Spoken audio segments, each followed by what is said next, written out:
elmeseit. Kerék és kosár. Rendhagyó mérkőzésre várta az érdeklődőket délután az Esélyek Háza, Jász-Nagykun-Szolnok megyei esélyegyenlőségi iroda és a Szolnoki Olaj Kosárlabda Klub.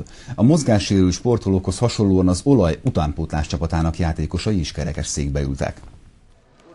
A magasak sportja alulnézetből.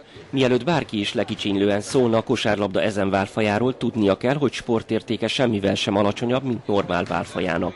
Szolnokon már volt próbálkozás kerekesszékes csapat alapítására, ám a kezdeményezés rövid életűnek bizonyult. A Budapesti Törekvés Sportegyesület gárdája először látogatott Szolnokra. Mivel Magyarországon egyetlen egy csapat van, ezért azt is mondhatnám, mi vagyunk az országos bajnokok, de ez így nem igaz.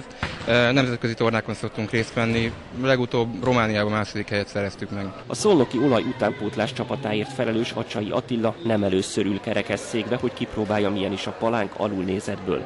A szabályok között, mondja, akadnak eltérések. Itt például a labdavezetés, a lépésszabály abból áll, hogy kettőt húz a keréken, utána ölbe teszi a labdát. A csapatok kevert felállásban harcoltak, a mozgássérült sportolók mellett épp társaik erősítették a gárdákat. Megmondom őszintén, nem szívesen ültem bele, mert én picit babonás vagyok, de így kipróbálva nagyon érdekes sport, nagyon, ha lehet így mondani, tetszik is. Az Esélyegyenlőségi Hét nyitó rendezvényére a polgármestert is meghívták, méghozzá játékvezetőnek. Mi épek, jó, hogyha ilyenkor azt is figyeljük, hogy nekünk mennyire természetes az élet. Ami van, az úgy jön, és úgy adottságaink révén adódik.